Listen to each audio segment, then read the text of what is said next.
Hi and welcome. This is my very first webinar with Corporate Edge. So thank you so much for joining us today. I know how precious your time is. So if you're an employer, a leader, a manager, or working in HR or involved in any way with the recruitment and development of team members, then this is a webinar for you. My mission here today is to take you through some learning outcomes that are going to be very powerful in helping you engage properly with millennials in the workforce. Feel free to submit any questions you might have during the webinar. I look forward to addressing those at the end. So my name is Ted Johnson. I'm a culture and leadership partner with Corporate Edge. You may be wondering what that actually means. I'll explain that shortly. For now, I'd just like to share with you a little bit about me, just to give you a perspective on my experience in the field. After 30 years in various retail leadership roles, I was extremely privileged to be welcomed into the Corporate Edge team earlier this year. I'm a student of leadership and my passion is people, because the way I see it, regardless of what business you're in, we're all in the people business. So who is Corporate Edge? Simply, Corporate Edge has been partnering with organisations, big and small, for 20 years to help them and their people be the very best they can be from the top down. Our focus is very much on people, leadership and organisational culture. You can see just a few of the brands we partnership with, brands that understand the critical importance of their people and organisational culture. Today, we will explore 3 fundamental takeaways to help you engage and retain millennials in your workplace. I'm going to share with you proven tactics for attracting and retaining the millennial workforce. I'm going to share with you my idea of what a perfect day one millennial engagement looks like. And I'll finish with sharing with you the #1 critical success factor for ongoing engagement to help retain these amazing young people. So who are millennials actually? Before we kick off, it's important to define who we're talking about here. It's absolutely crucial that we all have a very clear vision of who millennials actually are. I implore you to be as open-minded as possible as I dispel some myths and anecdotal opinions by sharing with you some cold hard facts. Fully understanding this generation presents some challenges, especially for an old Gen Xian like me. But seeking to understand whilst ignoring the bias and prejudice of others is a truly compelling leadership trait and a skill worth practicing. Please, I implore you to enjoy what we're exploring here and have an open mind as I share with you the facts. We're not trying to fix a broken generation. We're seeking to learn from them. Before we go on, I'll park it right there. Something I'm truly passionate about is not to generalize, especially about a particular group of people, especially millennials.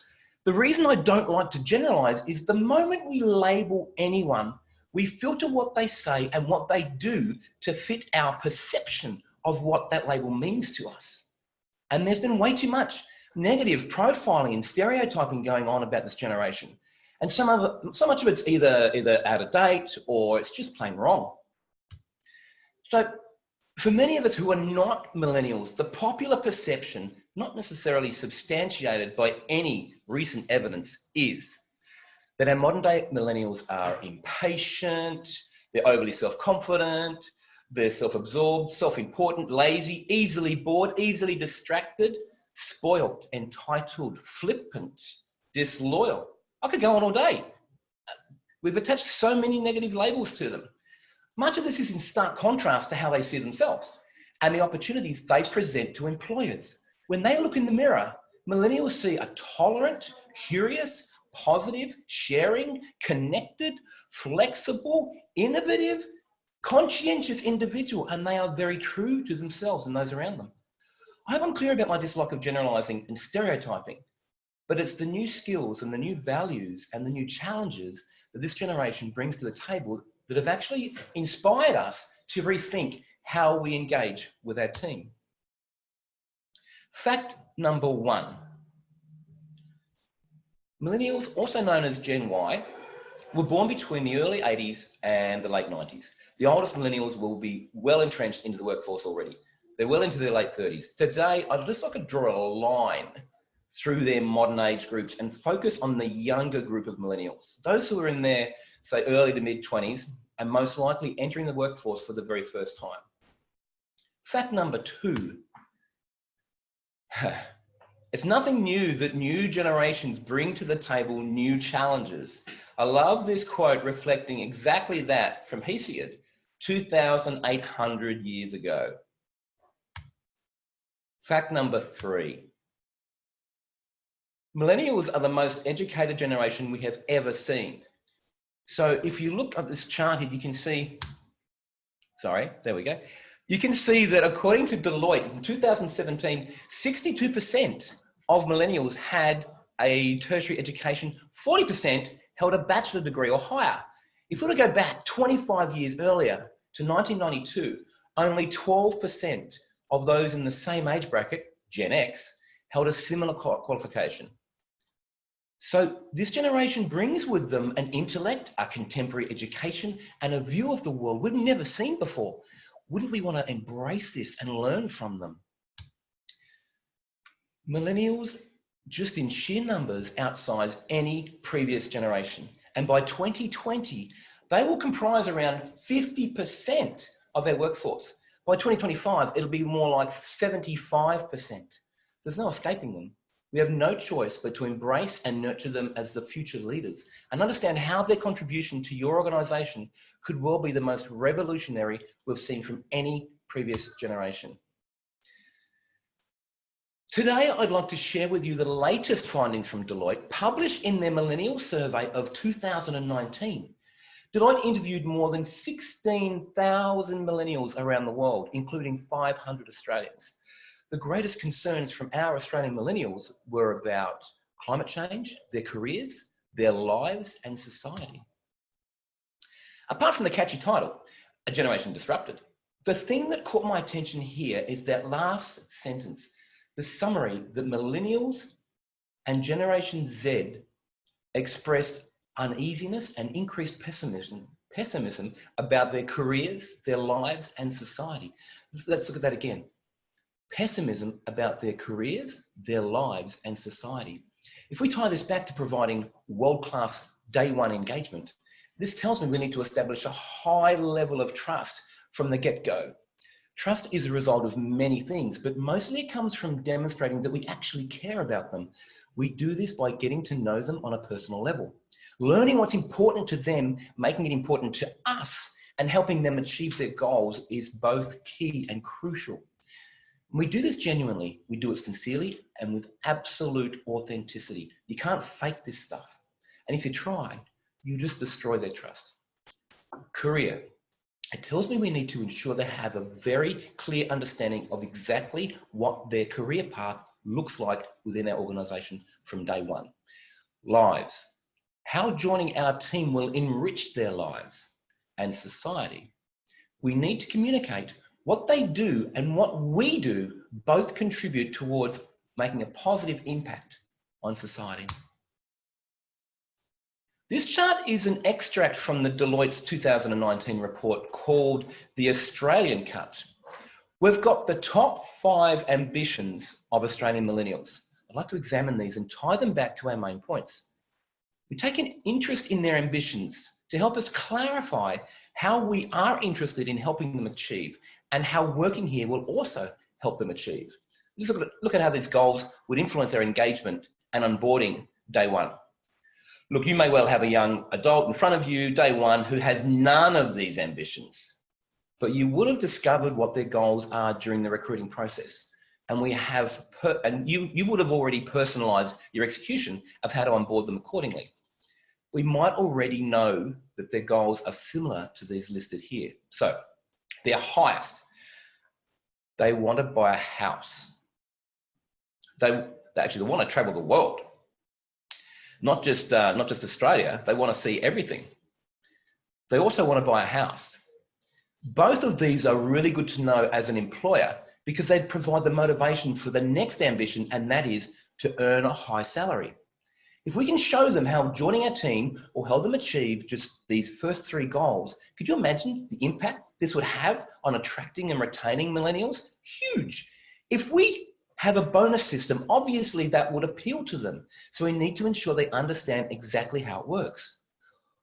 Or does this simply reinforce the need to clarify and describe a potential career path and what's required to help them achieve higher paid roles. It's no surprise that their fourth top ambition is to make a positive impact on society. Another reminder to include how our values and company initiatives have a positive impact on society during the recruiting and onboarding process. Showing how their work and how the quality of their work that they do influences the organisation's ability to have a positive impact on society.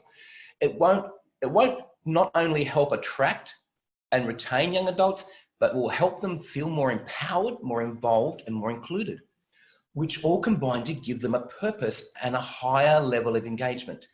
If you'd like to learn more about this, you'll find the 3 sources of engagement on our website. The most interesting of all ambitions listed here is that 80% of Australian millennials think that starting their own business is achievable. How does knowing this help us attract or retain them? At face value, it looks like they want to leave and go and do their own thing before they've even started. If we look at the finding here more closely, we'll see that only 34% actually have an ambition to do so. 2 main takeouts I see here on this particular point. The relationship between us is crucial. So with that in mind, we would work on developing a relationship with trust as its highest value, even if their main ambition is to start up their own business. This is a kind of relationship where they would feel comfortable sharing this ambition, and where we understood our role is to support them and actually help them achieve any and all of their ambitions. I know it sounds crazy, but it will help us in developing succession plans. It'll help hone our mentoring skills, including coaching through active listening, which I'll touch on shortly. Assuming this young adult is the bright and conscientious team member I'm picturing them to be here, and assuming starting their own business isn't an ambition they're seeking to achieve day 1 or even year 1 or year 2 or 3, it reinforces the need to ensure they have a clear understanding of career opportunities within your organisation so that they can make the most informed decision if and when that calling speaks to them the loudest. Millennials' views on the economy, social, political environment, and business. Just look at the radical decrease in confidence in the economy at 45%, almost half in 2017, 2018. It's dropped now down to 26%, almost down to just a quarter of them believe this will improve the next year. So that leaves almost 3/4 that don't believe the economy will improve. Optimism is also at all-time lows for the social, political environment and businesses having a positive impact on society. Here we see they've got a generation more disillusioned and less optimistic about the world around them. What we can learn from this is we need to offer stability to build confidence, and we do this by role modeling the organizational values and vision. And we do this consistently and authentically. These findings are another reminder to provide a clear career path to help build certainty and to help fill these voids. These younger generations lack trust in traditional institutions. This data speaks volumes. With 1/4 of millennials having absolutely zero trust in business leaders, it makes me wonder what level of trust the other 3/4 have. Maybe not much more than zero. We can also see here their lack of trust in traditional media, political and religious leaders.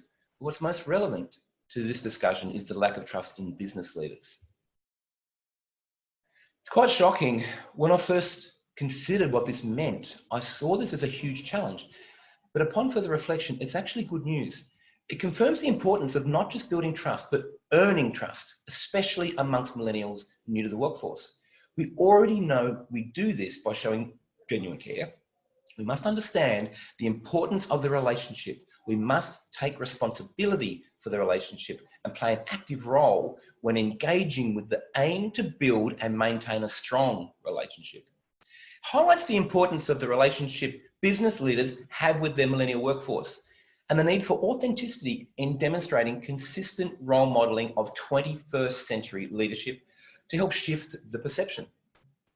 The influence we have on their perception of business leaders from day 1 may well be the perception they carry with them for the rest of their working lives.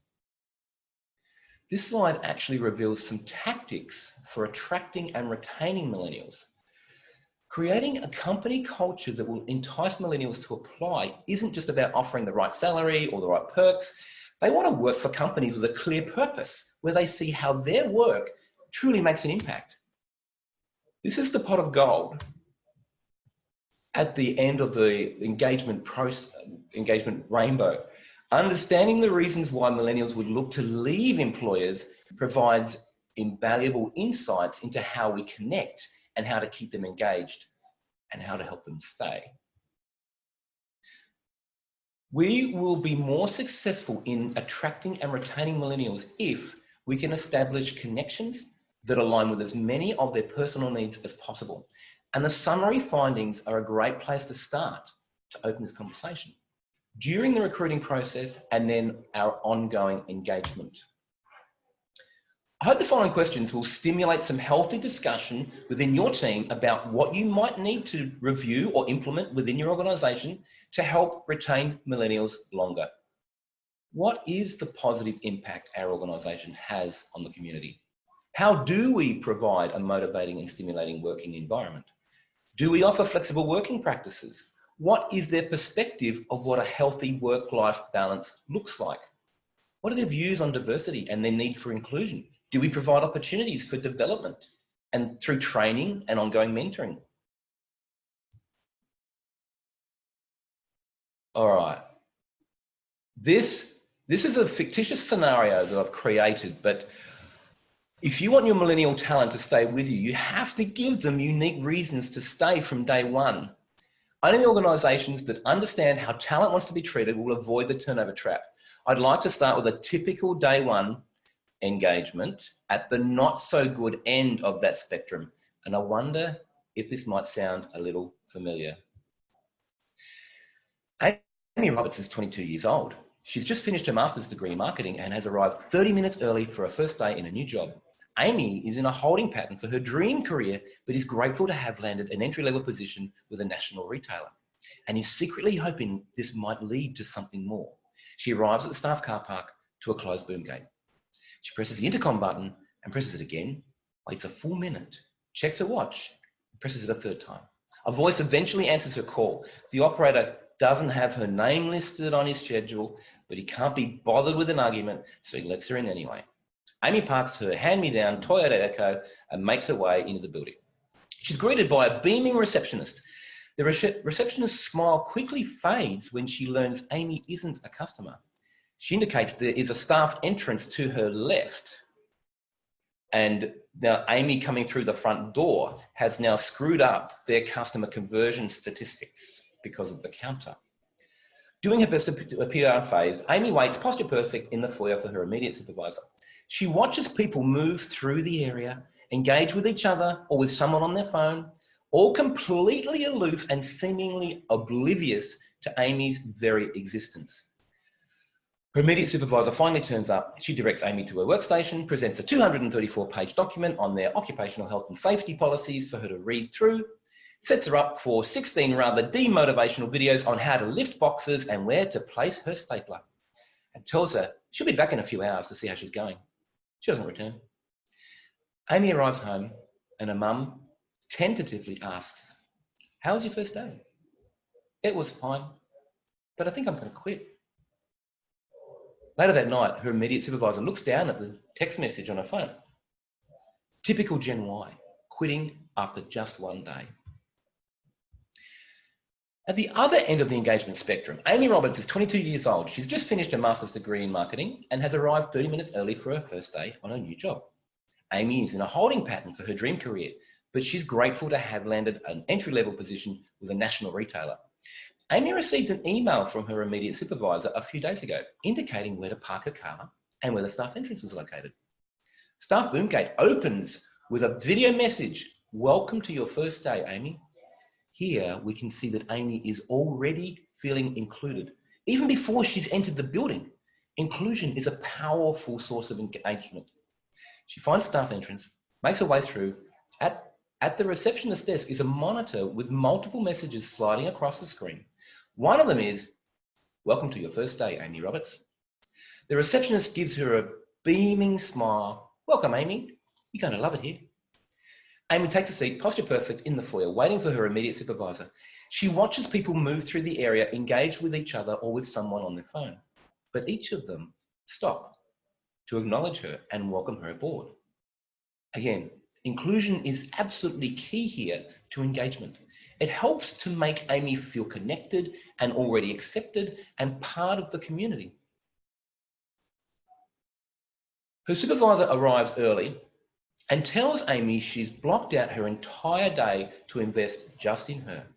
The conversation starts with what's important to Amy. You should know we hired you mostly because your values aligned strongly with ours. Please share with me what your values are now. Amy, oh, I'm still very concerned about climate change. Okay, good. I'll take you through our sustainability program shortly.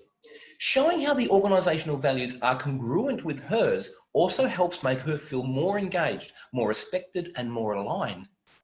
Oh, and here are your business cards. We had them printed last week in anticipation of you starting today. It's fascinating how tiny little investments like $10 in business cards show a huge investment in Amy. Instead of expecting Amy to wade through a collection of corporate videos, her supervisor takes her through a thorough one-on-one induction and onboarding session. This includes more of how the company values align with Amy's values, what the vision is for the organisation, what's the culture and the bigger picture, what great performance looks like, what not so great performance looks like, and what mediocre performance looks like.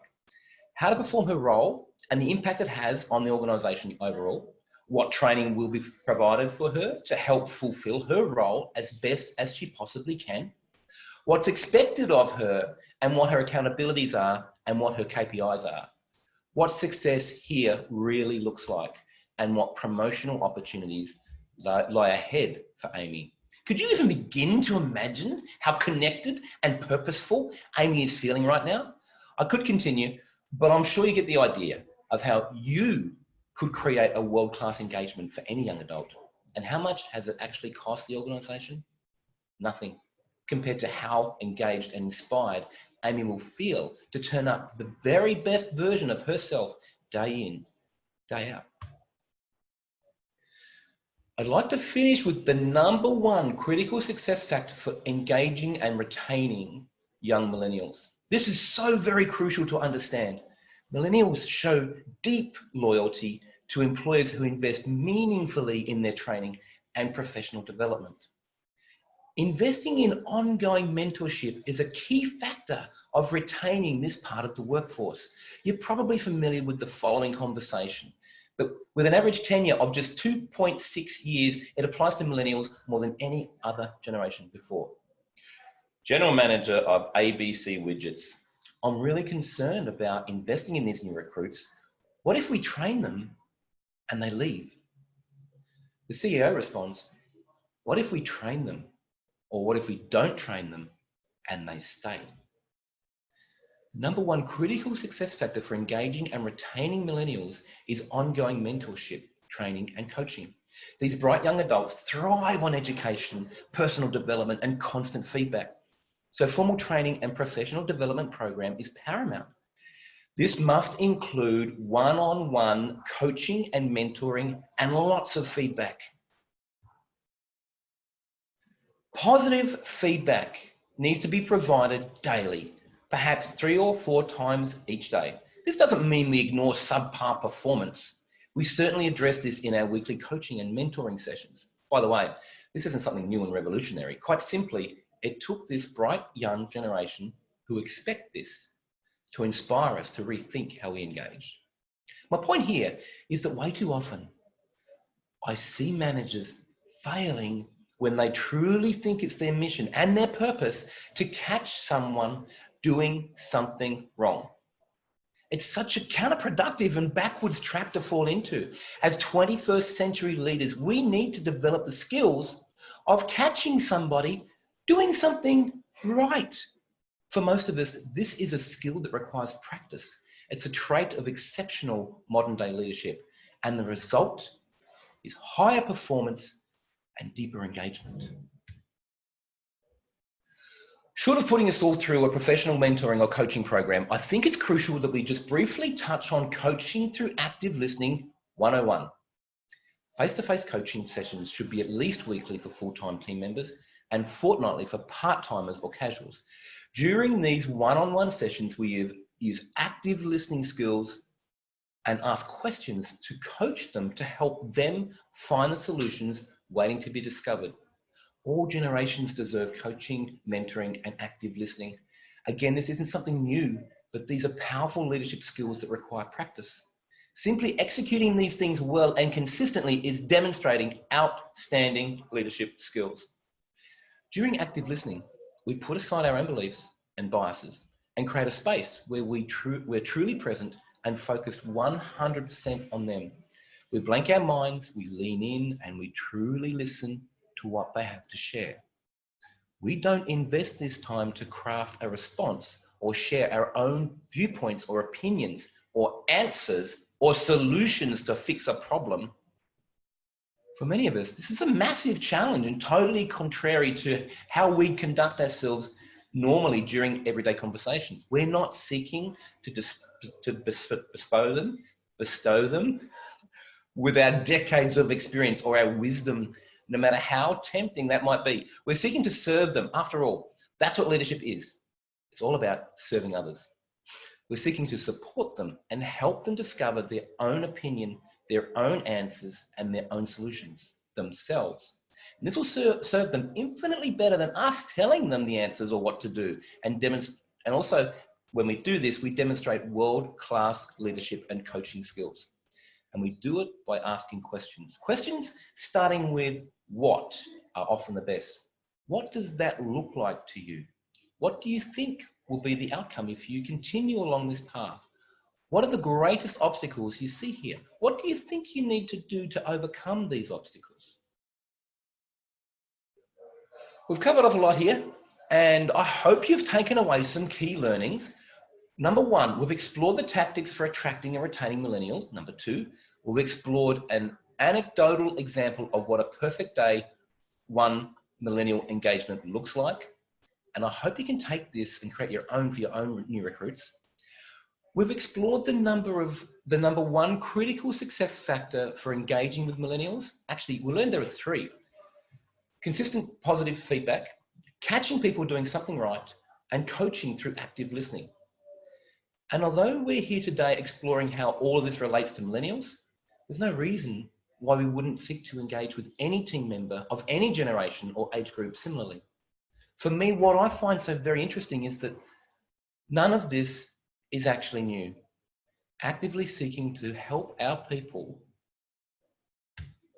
and support them as a true leader would simply demonstrates outstanding world-class leadership skills that build trust.